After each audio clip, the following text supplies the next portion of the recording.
All right, let's talk about a story that is so unbelievable, it sounds like it has to be made up. This is a story that really pushes the limits of luck, fate, and human resilience. We're talking about one man caught in the crossfire of not one, but two atomic bombs. I mean, think about that for a second. The idea of surviving a direct nuclear attack is already staggering. Surviving two, it sounds impossible, right? Like something out of a superhero movie. But this really happened. And the real question is, how? So here's how we're going to break down this incredible journey. We'll meet the man at the center of it all. We'll walk through what happened, first in Hiroshima, then in Nagasaki. We'll even get into the science of how this was even possible.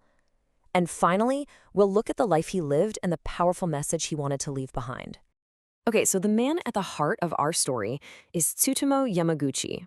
And in 1945, he's just a regular guy. He's 29 years old, a marine engineer working for a big company, Mitsubishi Heavy Industries. He's just doing his job, completely unaware that he's about to be caught in the middle of a world-changing event.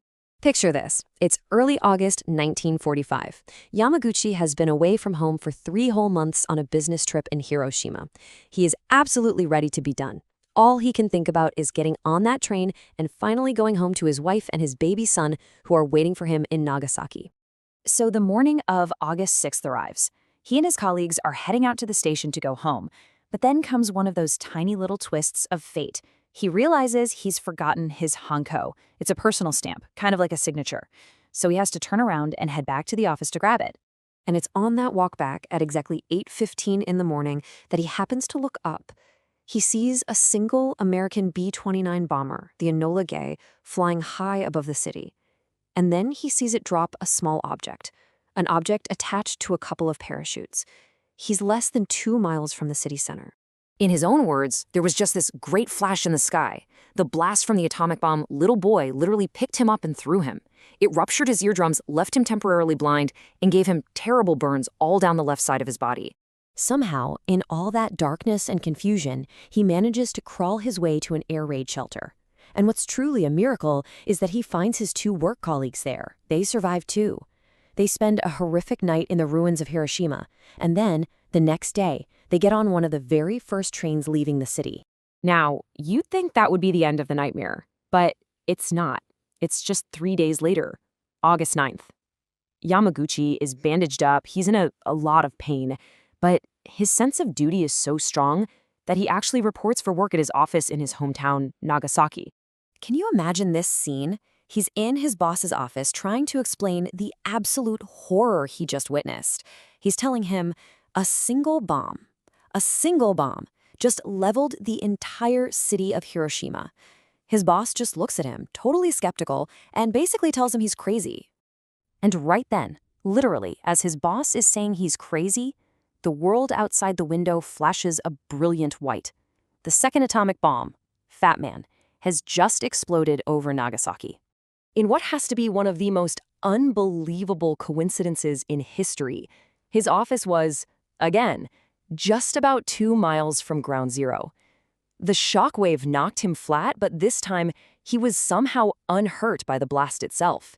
And amazingly, he'd later find out that his wife and his son had also, against all odds, survived. So this is the point where you have to ask, how? How is this even remotely possible? How does one person survive not one, but 2 nuclear ground zeros? Well, as wild as it sounds, there's actually some science and a bit of luck that explains it. First off, there's an actual term for people who went through this, Niju Hibakusha. It's Japanese, and it means double explosion-affected people. So as unique as Yamaguchi's story is, he wasn't completely alone in this experience. In fact, historians estimate that there were probably around 165 people who were in both cities during the bombings.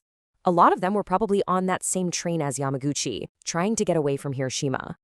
But what makes his story so special is that he is the only person ever officially recognized by the Japanese government as a Niju Hibakusha. So let's look at how he survived. For one, Nagasaki is a very hilly city, and those hills acted as a sort of natural shield, blocking some of the blast's force. 2, in his office, he was near a reinforced stairwell. This created what scientists call a shock cocoon, which protected him from the intense pressure and gamma rays. And 3, This is amazing, because he had just finished telling his boss about Hiroshima. When the flash happened, they knew exactly what to do. They dove for cover, and that simple act probably saved their lives. Surviving the blasts was one thing, but for Yamaguchi, the journey was far from over. He lived a pretty quiet life for decades, but getting the world to acknowledge his full story, well, that was a whole other battle. So get this, in 1957, he was officially certified as a survivor of the Nagasaki bombing. But then, a few years later, officials just deleted the Hiroshima part from his records. For years, his full story was buried in bureaucracy. It wasn't until his own son passed away from cancer in 2005 that he really started to speak out. That led him all the way to the United Nations in 2006 to call for the end of nuclear weapons. And finally, in 2009, just 1 year before he died, the government made it official. He was a double survivor. He passed away in 2010 at the incredible age of 93. Towards the end of his life, Yamaguchi really came to believe that his survival wasn't just a fluke. He felt he was spared for a reason. He believed it was his destiny to tell his story. And it's so important we remember the backdrop to this one man's survival. While he lived, nearly 250,000 other people died in those two blasts. The scale of the human tragedy is almost too massive to wrap your head around. This quote really gets to the heart of why he fought so hard to be recognized. It wasn't about him. He wanted an official, undeniable government record so that his story, the horrifying history he lived through, would be told forever, even long after he was gone. And that really leaves us with this one final, unanswerable question. To be present at the only 2 nuclear attacks in human history, does that make him the unluckiest man who ever lived? Or to survive both of them and live to be 93 years old to share his message with the world, does that maybe make him the luckiest?